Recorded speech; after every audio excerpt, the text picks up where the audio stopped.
Hi, welcome back to the garden. Today is Sunday, January 30th. I'm going to give you a secret hack that'll make your garden successful. You will not believe how easy this is.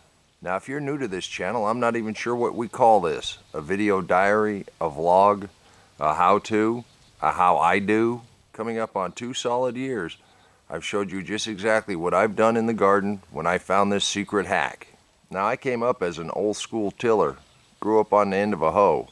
As an adult, I got tired of losing the battle with the weeds every year and went on a quest to find an easier way to do things. In the process of trying to change the way I do things, I actually changed the way I see things.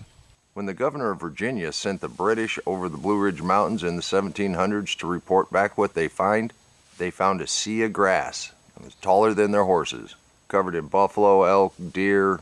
What does that have to do with gardening here? I've got a point to make. Settlers moved in, they started tilling that up, and all of that topsoil disappeared. As the practice of tilling increased, their yields went down, so they had to add fertilizer. Where does fertilizer come from?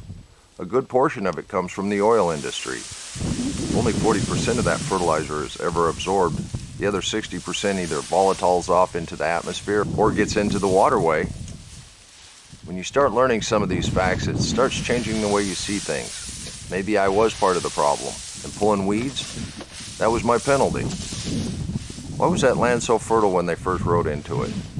Because nature had a balance.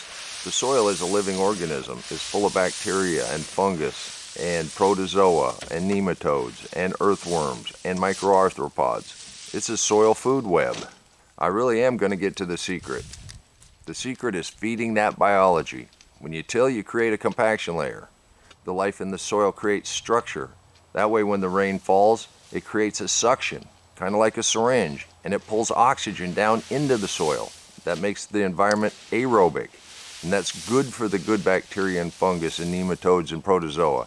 It's good for the roots.